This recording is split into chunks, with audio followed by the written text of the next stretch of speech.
What's up, fam? Welcome back to Podcast and Chill. I'm Gwen, here to drop some life hacks to make your life less chaotic. And I'm Leo, just doing the chill part here while Gwen carries the whole show.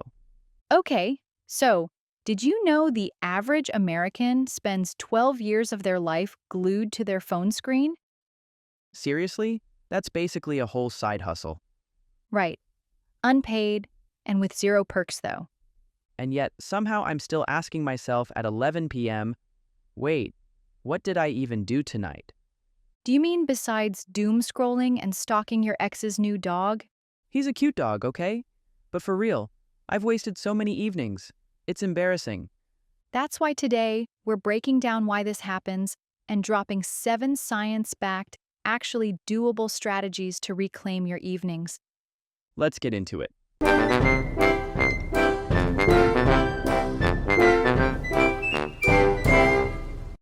So, why are we always blowing our evenings? Are we broken? No, we're just human, and humans get decision fatigue. Come again? It's when your brain's done making choices after a long day of nonstop work. So by the end of the day, it just picks the easiest thing and avoids anything that feels like effort. Oh, that checks out. No wonder scrolling feels like a brain massage. And let's not forget the lovely work culture that totally erases the line between work and life. Ugh, I hate it. Sometimes, even when I want to do something productive, I just can't switch off work mode. Especially with remote work, our brains never get a clean clock out moment. So true. My laptop's in the same room I eat dinner in. It's like my Outlook is judging my food choices. Ew, gross. But yes, if we don't signal work's over, our brains just stay in hustle mode or just crash. So who else do we blame? Let's talk about energy levels. Isn't energy supposed to energize me? In theory, yes, but it runs on a cycle. So even if you think 8 p.m. is a good time to write in your journal or whatever, if your body says nope, then it's a nope. Getting ghosted by my own energy? That's wild. I know, right? That's why you gotta respect the body's boundaries. Don't fight biology, guys. I swear, if Darwin was doing a study on humans that are just straight up useless after 6 p.m., I'd be his star subject. Or you could be the prime example of natural deselection. So what do we actually do to fix this and stop wasting our evenings then? First off, we gotta set some clear boundaries between work and life. How do I even do that? I got this little 3-step ritual that'll help you switch modes instantly. Like a magic spell? More like a habit spell, but it works like a charm. Well, you got my interest. Lay it on me. So before you clock out, write down your top 3 priorities for tomorrow and then close all your tabs. That sounds both satisfying and terrifying because I've got like 80 tabs open right now. Close them all, dude. Second, on your commute or fake commute if you work from home, listen to a transition playlist. Like some extremely sad indie songs to cry the stress out. Whatever helps your brain unwind. Jazz, K-pop, whale sounds, or even ASMR. That's your call. All right. What's step 3? When you get home, change your fit. Fully. Get out of that work persona. But what if I work from home? I used to answer emails in my pajamas back in the day. That's the thing. You gotta have a separate work from home outfit. It's a little harder on your laundry, but way easier on your brain. Yikes, that is low-key annoying, but I'm catching on. What's the next thing? Next, you gotta break your energy into blocks in order to renew it. Blocks? What kind of blocks? 3 of them: recovery, activity, and decompression. Did you just cook that up yourself? I wish. Have you ever heard of ultradian cycles? Nope. So this psychologist, Nathaniel Kleitman, found that our bodies work in waves. About 90 minutes of focus, then we need a break. So, focus comes and goes like waves at the beach? That's right. And that's why we're breaking our evenings into blocks? Yep. Hit me with the details. First, the recovery block. It's about 30 to 45 minutes after you get home. What am I supposed to do during that time? Anything chill? No heavy lifting, mentally or physically? So like eat, shower, stare at the ceiling, Or walk, doodle, light a candle. Just recharge. No screens, no emails. You're letting your brain recharge. Okay, then what's next? Then comes the activity block, your second wind of energy. It's 60 to 90 minutes. What's with that name? Because you just recharged, so you've got energy to burn. Oh, that's why I randomly get a burst of energy at 8 p.m. Yep. And since you're surprisingly locked in during this phase, use it wisely. Study, clean, write, or plan something. Cool. Finally, some time for my personal glow up. But remember, you gotta rest properly in the first block to earn that focus. Copy that, Captain. And finally, the wind down block. Yeah. Time for TikTok. Actually, screen time is a hard pass What? Why? because this is when your brain needs to prep for sleep. Scrolling pumps out dopamine and makes it harder to wind down. That sounds like torture. What do I do without my phone? Plenty. Read a real book, journal, stretch, meditate, etc. And dim the lights slowly to tell your brain it's bedtime. I guess I can finally give those dusty books on my shelf a chance. But it's impossible to ditch phones these days. I'm basically living on my phone, you know? Like how? Like cooking recipes for dinner?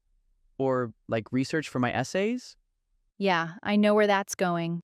You'll hop online for those things and then, boom, it's midnight, you're on your 1000th TikTok, and you haven't cooked or written anything yet? Ugh, you're kinda right. Of course I am. I used to be there, but digital minimalism saved me from that black hole. That sounds intense. Like throwing my phone off a bridge? No need for drama, just some simple tactics. Spill the beans. First, choose 3 apps you actually need in the evening, like the non-negotiables, Spotify, maybe your messages, Google Maps if you're going out. And the rest? Hide them, out of sight, out of scroll. Still kinda tempting, though. That's where the disconnect trick comes in. Set a timer to shut off your Wi-Fi around 9 p.m. Dang. Brutal. But I'm into it. The last one is screen separation. Charge your phone in another room and get yourself a real alarm clock. I get the alarm thing, but why charge my phone somewhere else? Again, out of sight, out of scroll. Yikes. Look, go big or go home. It'll be rough at first, but you'll get used to it. Honestly, I've accidentally done that a few times. No phone, no screen, nothing. But it still took me forever to fall asleep. I swear I counted 10,000 sheep before I finally knocked out. Yeah, that's probably because your room just isn't vibing with your sleep routine. Wait, hold up. My room has to vibe with my sleep now? Yep. That sounds like something the bedroom decor industry made up to sell more string lights. Yes, but no. In fact, there's a study from Princeton that shows your environment can affect your brain. Really? How so?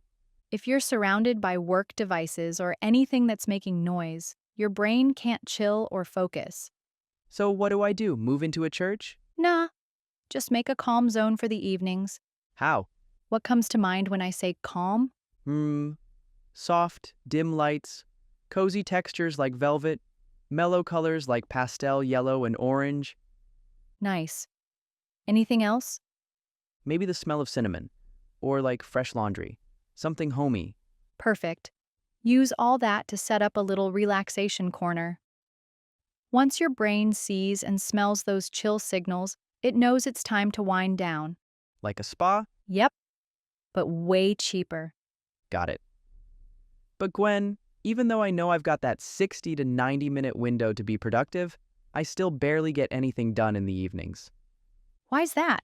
Honestly, I just don't feel like starting. Well, in that case, you need the 10-minute rule. What's that? Some magic trick to get everything done in 10 minutes? Not quite, but it's the secret to tricking your brain into actually doing stuff. How does that even work? You tell yourself you'll do it for 10 minutes, then you can dip. And that actually works? Well, because your brain ain't scared of the task, it's scared of starting it. So, I just lie to myself? Basically, yeah. But in a productive way. Once you start, you usually keep going.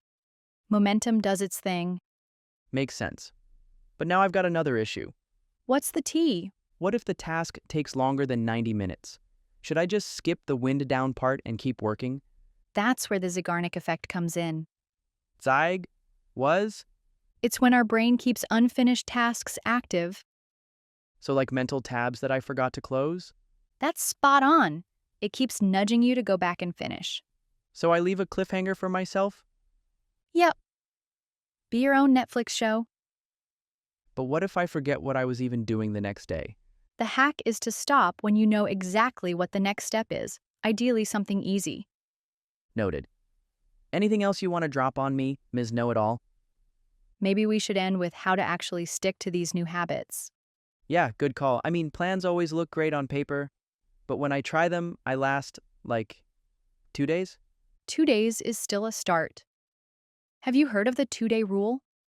Is that the rule that says I can quit on day 3? No, it means you're allowed to miss one day, but never 2 in a row. Skip a day? Cool, but you gotta bounce back the next. Sounds tough. But at least I got a day to slack off.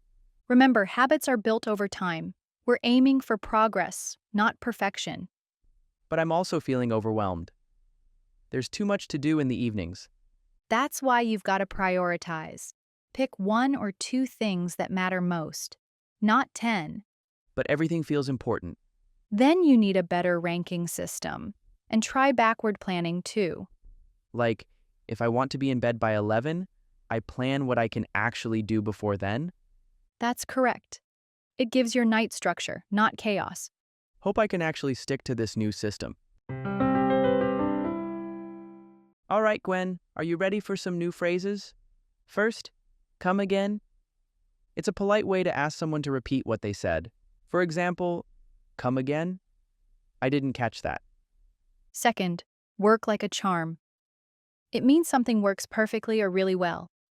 For example, I tried that trick you told me and it worked like a charm. Third, be one's call.